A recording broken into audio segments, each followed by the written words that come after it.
Donc là où il y a un hôtel, il y a des esprits qui transitent. Transiter veut dire passer par là. Amen. Et quatrièmement, on a défini un hôtel comme étant un lieu de refuge, un endroit de sécurité. Il y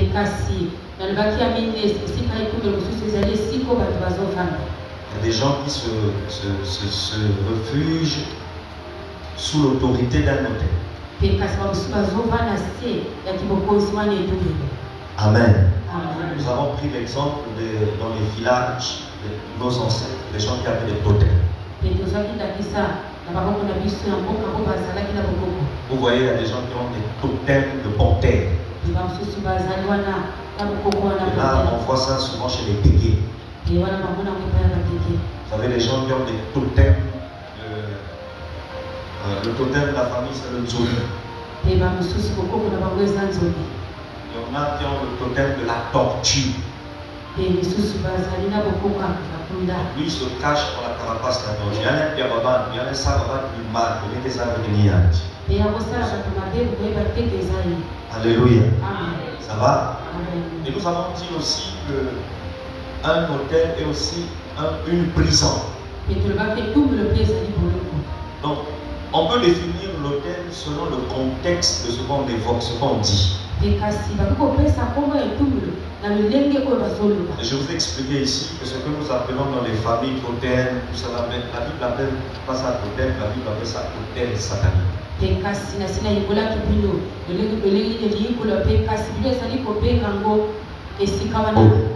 Qui est béni jusque là? Ça va? Donc vous avez plusieurs définitions. On peut approprier à l'hôtel. Mais ce qu'il faudrait comprendre, nous savons la semaine dernière que les hôtels ne tirent pas leurs origines de Satan des sorciers. Le diable qui a commencé à faire les hôtels de l'Espagne. La première personne qui a bâti un hôtel, il devait être comme un lieu d'adoration ou un lieu de sacrifice, c'est Dieu lui-même.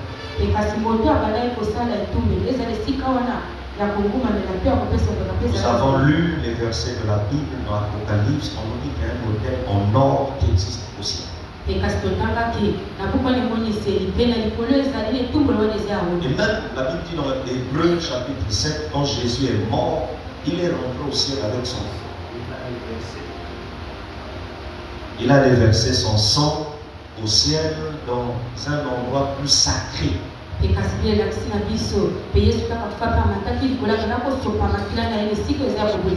Quelqu'un me suit? Donc, l'auteur des hôtels, c'est Dieu. Donc, pour aujourd'hui, on parle d'hôtel satanique, diabolique. C'est parce que Satan était au ciel. Les anges déchus étaient d'abord au service de Dieu avant. Ils ont adoré Dieu, ils ont loué Dieu, ils ont célébré Dieu. Et ils ont remarqué que au ciel, excusez-moi, ils ont constaté qu'au ciel, Dieu avait tous ces principes-là. Et lorsqu'ils ont constaté que Dieu avait ces principes, lorsqu'ils ont été chassés du ciel, descendus sur la terre, la Bible dit malheur à la terre car le diable est descendu animé d'une grande colère.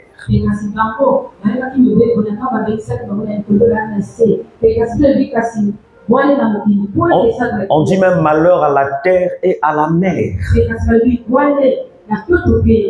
Donc vous avez l'information que Satan n'est pas descendu que sur la terre, il est aussi descendu dans la mer. Et étant descendu dans la mer, il a créé un royaume. Et il a reproduit ce qu'il a vu au ciel.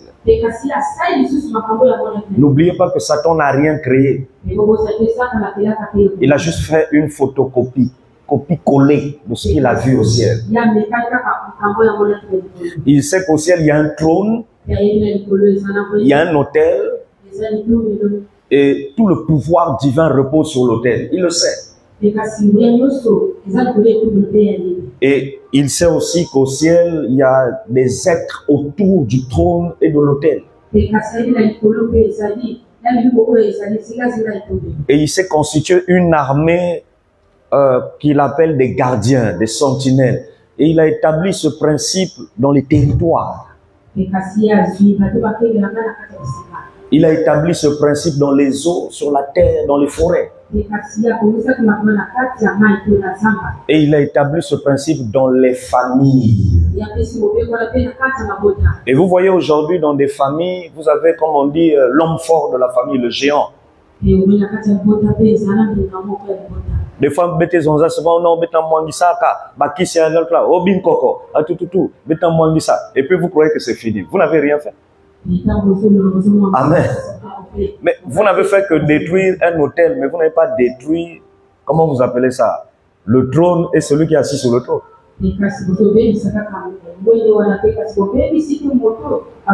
À kilomètre 4 là, en 2001-2002, il y avait un vieux papa. Il est décédé actuellement. Et il avait dans sa maison à lui 16 enfants. En tout cas, celui-là, il est fort. Ça va? 16 enfants avec une même femme. Je me demande, la femme là a commencé à mettre au monde à quel âge? Ça va? Et qu'est-ce qui va se passer? Les 16 enfants, l'aîné des 16 enfants avait 51 ans, à l'époque, 2001. Et le dernier était dans la trentaine. De 51 ans là, jusqu'à 30 et quelques ans, tous les enfants vivaient encore chez papa.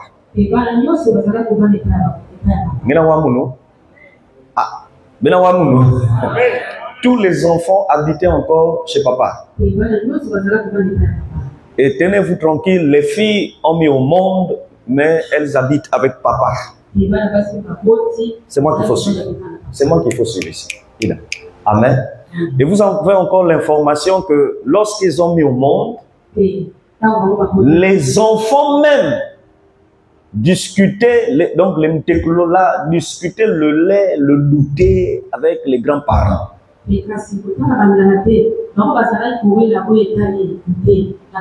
Amen. Et de celui qui avait 51 ans jusqu'à celui qui avait 31 ans comme ça, personne n'avait le BPC, personne n'avait le bac. Un jour, ils en ont eu marre. L'histoire est vraie, hein, Kamkat. Ils sont allés carrément se plaindre au tribunal des sorciers, à Louandjili.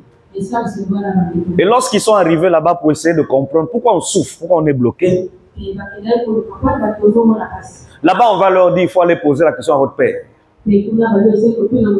Votre père sait pourquoi vous êtes bloqué. Ils sont allés poser la question à papa. Et le papa dit, je ne peux pas vous répondre. Ils se sont tellement... Vous savez, Baba n'a comme 4 baïs que cela veut bien des fois. Hein. Pas tout le monde, mais en majorité. Amen. Donc, ils se sont tellement énervés. Papa. Et là, le père va leur expliquer que je reconnais que je vous ai vendu. Et eux, pris de colère, ils ont pris, comment vous appelez ça, le pétrole. Ils ont mis à l'oreille gauche de papa. En fait, le but, c'était après d'allumer le feu là et puis pour qu'il brûle. Quand ils ont mis, le papa a fait ça. Et lorsqu'ils ont terminé, lui-même, il a donné l'autre partie et puis il a dit, ben tous les pères. Amen. Ben tout là-haut. Et quand ils ont vu ça, ils se sont dit, mais le monsieur là, il n'est pas sérieux. Oh. Amen. Ils ont dit, mais papa, il y a un salam. Et puis lui, il a dit, même si ben mais vous ne pouvez pas tuer la sorcellerie. Vous savez, il y a une différence entre le sorcier et la sorcellerie. Le sorcier, c'est un humain qui pratique la sorcellerie. Mais la sorcellerie, c'est un esprit. Que quelqu'un dit, c'est un esprit. Oh, vous ne pouvez pas tuer un esprit. L'esprit ne meurt pas. Mais vous pouvez chasser l'esprit. C'est de toi que je parle, hein? Vous pouvez chasser l'esprit. Vous pouvez emprisonner un esprit et vous pouvez lui empêcher d'agir. Vous ne pouvez pas le tuer. Vous pouvez tuer, détruire, faire mourir ce que l'esprit a fait. Et je déclare sur les familles présentes que ce que l'esprit de sorcellerie a fait, ça va être détruit. Amen veut dire qu'il en soit ainsi. Amen veut dire je suis d'accord. Amen veut dire ça se fera. Je parle de ta famille, dis amen fort et quelque chose va se passer. Dis avec moi, les œuvres de la sorcellerie mourront. Plus fort, les œuvres de la sorcellerie mourront. Dans la vie de mon foyer, la vie de mes frères, la vie de mes enfants, ça va mourir. Quelqu'un comprend ça? Acclame Jésus. Et le papa va dire aux enfants, même si vous me tuez, vous n'avez rien fait. Et les enfants vont demander à papa, mais c'est-à-dire? Et le papa dit, si vous voulez être délivré, allez voir votre oncle qui vit à Louandjili. Parce que je vous ai vendu à votre oncle. Et lorsqu'ils vont chez l'oncle, l'oncle leur dit, oui, c'est vrai, papa vous a vendu. Mais si vous voulez être délivré, vous tous, ça va? Allez dire à votre père de réveiller, qu'il ressuscite, qu'il réveille, qu'il ramène à la vie mes 4 enfants qu'il a bouffés dans notre clan des sorciers. Or, les 4 enfants là étaient décédés depuis plus de 12 ans. Donc, vous comprenez que l'exercice qu'on leur a demandé de faire est une mission impossible. Et jusqu'aujourd'hui où je vous parle, vers le concept zéro là-bas, les enfants là sont toujours des maudits. Personne n'a réussi. Et quand tu leur parles de prière, tu leur dis venez prier, ils te disent oh, depuis qu'ils disent ça, bête Samila, maman qui Amen. Donc, faut pas vous amuser avec la sorcellerie.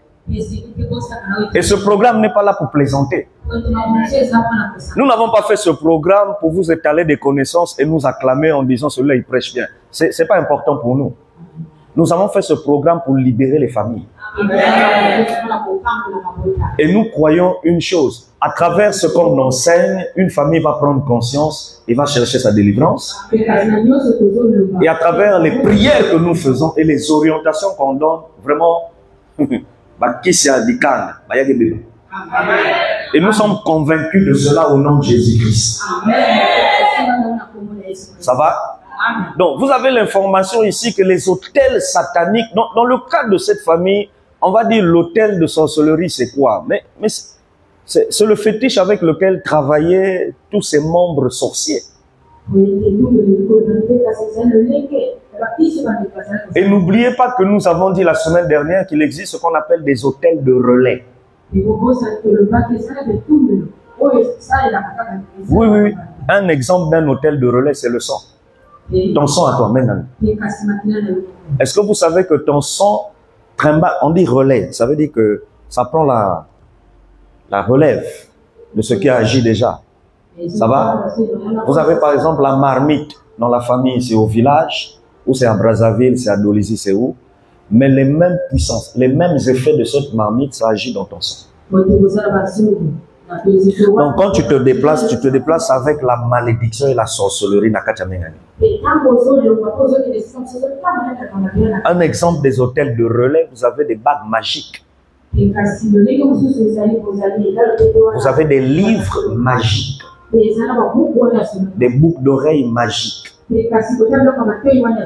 Vous avez des bois magiques, des bois sacrés. En parlant de relais ici, je sous-entends par là tout ce qui est mystique, mais qui peut se déplacer. Par exemple, il y a des gens qui ont les binkoko. Les binkok ont plusieurs formes. Des fois, le binkok là, il y a quelques insectes, Moi, je connais quelqu'un qui, au jour de sa mort à l'hôpital, quand la personne a baillé, ah, il y a un insecte qui est sorti. Et l'insecte est parti. Dès que l'insecte est parti, la personne est morte. Amen. Donc, ça veut dire, on lui a fait avaler ça. Et on lui a fait avaler ça par la nourriture. Amen. Il y a des binkok qui ont été contactés par des aïeux. Ils sont déjà décédés, mais nous, la famille, nous subissons. Chez les Lari et les Vili, vous avez par exemple ce genre de binkok qui ressemble à de l'or. L'or pur.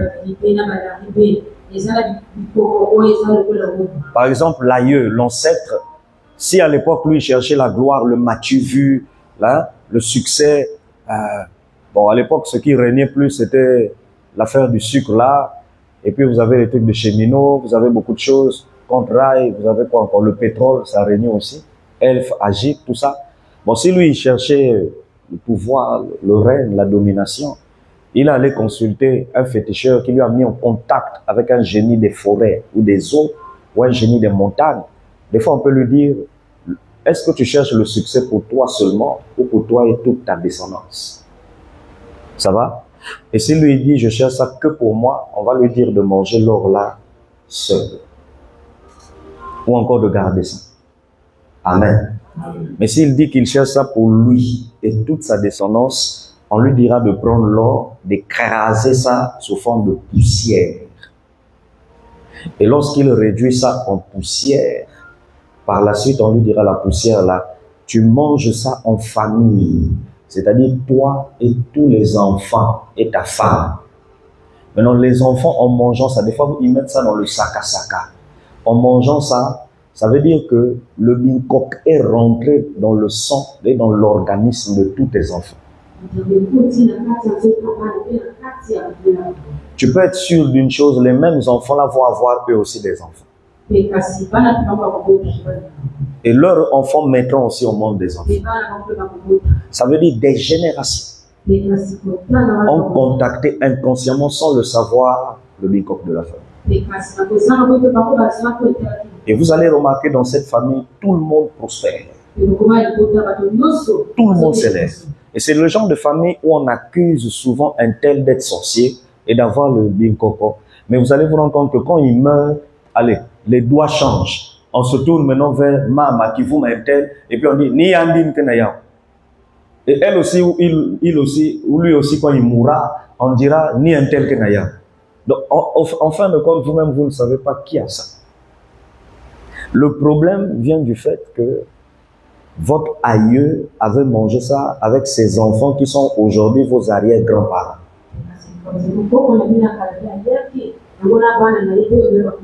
Et donc, en mangeant ça, vous aussi, vous avez contacté le fétiche. Mets la main sur la poitrine et dis, Seigneur Jésus-Christ, ferme les yeux, Seigneur Jésus-Christ, par ta grâce, je te demande pardon pour les erreurs commises par mes ancêtres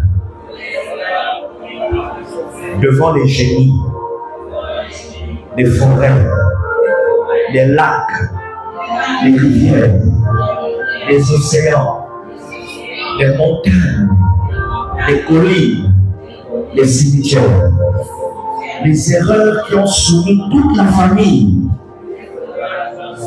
Parle fort. Les erreurs qui ont soumis toute la famille à l'influence et la domination du fétiche qui nous détruit.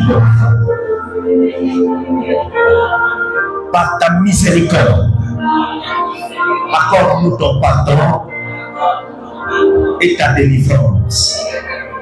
Lève les deux mains là où tu as saisi, que le Saint-Esprit visite la famille et arrête tous les malheurs. Je le confesse et je le déclare au nom de Jésus-Christ. Si tu es vraiment dans cette salle, libère un amen qui va très loin. Encore Jésus.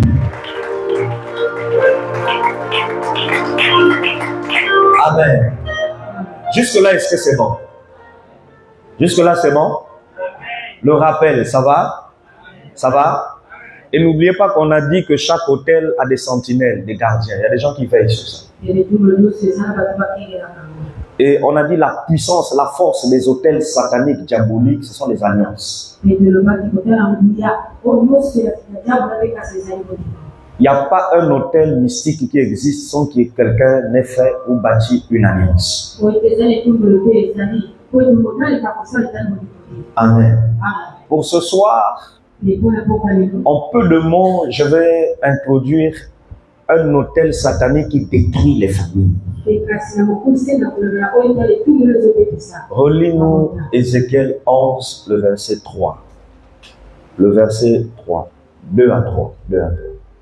Écoutez, on nous parle de quoi? Oui, vas-y, vas-y. Et l'Éternel me dit, fils de l'homme, ce sont les hommes qui méditent l'iniquité et qui donnent de mauvais conseils dans cette ville. Ils disent, ce n'est pas le moment, bâtissons des maisons, la ville est la chaudière et nous sommes la viande. Écoutez, la ville est quoi? La ville est quoi? Et puis les humains sont qui? Fais attention. Lorsqu'on parle de chaudière, c'est un français un peu plus poussé. Mais dans un français simple, la chaudière, c'est ce qu'on appelle grande marmite. Donc vous avez l'information que dans la Bible, Dieu lui-même était au courant que sur la terre, il y avait le phénomène de Manzoum. Et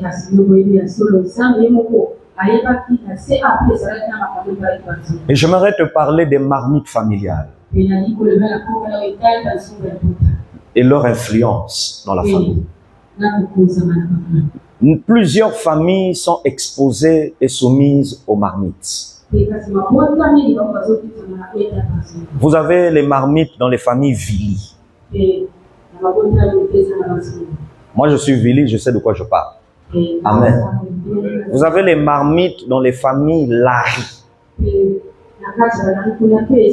Dans l'église ici, nous traitons même des cas comme ça. Les gens qui sont soumis à des marmites. Je connais une maman de l'église ici, où actuellement je vous parle, elle est restée la seule survivante. Donc toute la famille, tout le monde est parti. Elle est la seule qui vit. La seule survivante. La génération des mamans et des papas. Signature, ça a été cacheté par quoi? Zoom.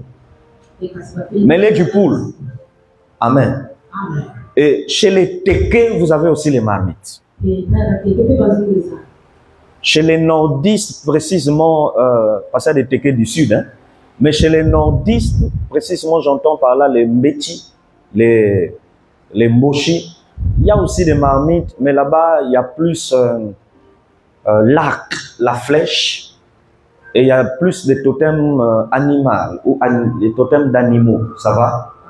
Vous avez beaucoup le caïman, vous avez, comment on appelle ça, la panthère, vous avez l'aigle, ça va? Et vous avez des fois le corbeau. Vous avez aussi des fois la tortue. Mais l'un des totems qui règne presque dans toutes les familles du Congo, vous avez Mukisi, les sirènes.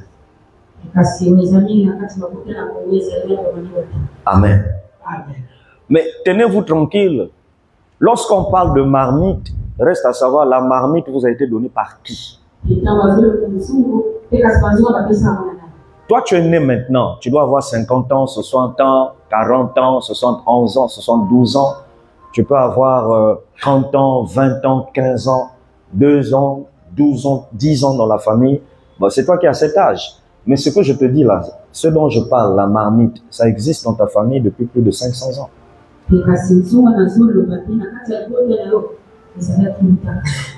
Et la marmite là n'est pas venue dans la famille par hasard. Elle s'est introduite dans la famille par alliance entre un des ancêtres du côté paternel ou du côté maternel. Rien n'existe au hasard. Le hasard n'existe pas. Ça va? Il y a toujours ce qu'on appelle les effets de cause. Amen.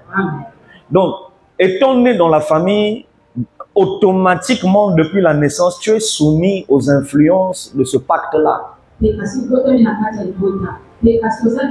Même si tu dis mouké catholique, mouké protestant, mouké kimbangis, mouké l'autre là, ça c'est ce que tu dis, mais ça t'influence. Et donc vous avez l'information ici que Dieu, à l'époque, même avant la naissance de Jésus sur la terre, il était conscient que il y avait des gens qui pratiquaient la sorcellerie avec le principe des marmites. Et vous entendez ce qu'il dit au prophète Ézéchiel? Il dit, va parler à ces gens-là. Et puis il dit, ils étaient au nombre de 25, donc 25 sorciers. Il dit, quand ils sont là-bas, je sais. Ça va? Il dit, regardez, écoutez ce que vous dites. Que voilà, donc la ville est une marmite. Et puis vous dites les habitants de la ville, bon, si les habitants sont des viandes, ça veut dire qu'ils sont programmés à quoi? À mourir. Est-ce que vous comprenez ça? Voilà pourquoi je vous ai dit ici, les marmites n'existent pas que dans les familles, ça existe aussi dans les territoires. Vous avez les marmites sataniques dans les villages. Vous avez les marmites même dans les villes. Un jour, je suis allé à Mongopuku. Au tout début, quand on commençait à implanter l'église là-bas. Et puis, il fallait que je passe une nuit de prière avec la maman qui nous avait donné la parcelle. Elle nous avait donné la parcelle pour qu'on installe l'église là-bas. Et pendant que je priais, à un moment, j'ai eu sommeil, je me suis endormi. Et dans mon sommeil, dans le songe, je vois une marmite qui se balade dans tout le quartier. Mais Garanzungu, hein, ça pouvait partir de là, c'est seulement la largeur, hein, jusque là. Maintenant, si tu prends la hauteur, je ne pourrais t'expliquer. Amen. Et c'était en train de se balader tout seul. Mais même pas à une hauteur, ça pouvait prendre légèrement cette hauteur-là, hein, le plafond. Et ça, la toiture, ça se baladait. Et ça se baladait en dégageant comme des rayons. Mais la marmite était bouillante, chauffante. Et moi, je me suis vu dans le songe en train de dire aux gens, oh, et puis les habitants disaient, et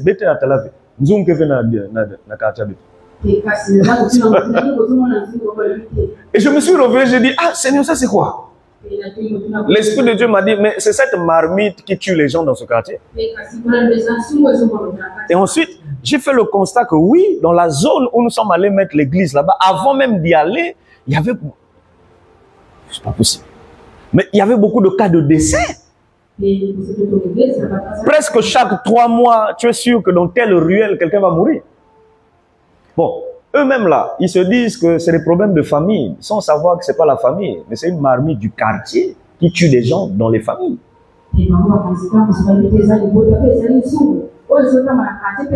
Donc vous avez les marmites dans les quartiers, et vous avez les marmites dans les familles. Oh, j'ai pas entendu, c'est vrai. Hein? Ça va? Mais non. Sachez qu'une marmite n'existe pas dans une famille sans qu'il y ait des protecteurs. Regardez l'erreur que nous commettons dans les délivrances. Seigneur, Nazo bédit ça. Je détruis la marmite et puis on s'arrête là. Tu n'as rien fait. Si tu as juste prié pour que la marmite soit détruite, c'est bien, gloire à Dieu. Mais ceux qui gardaient cette marmite peuvent en construire une autre. Ils peuvent acheter une autre marmite dans une autre famille. Et ils peuvent ramener ça dans la famille. C'est là où vous voyez des gens qui volent souvent les binkoko. Il y a famille à Kento, famille à Bakala. Et puis il emmène ça dans sa propre famille et ça tue les gens. Donc vous avez l'information ici, il ne faut pas blaguer avec ces choses-là. Amen. Lève la main et dis, Seigneur, épargne-nous de ces souffrances-là. Épargne. Ça va? Est-ce que ça va? Et regardez, l'un des signes pour reconnaître que vous avez la marmite dans la famille, prenons Ézéchiel 24, on va bientôt finir parce qu'on doit prier. Amen.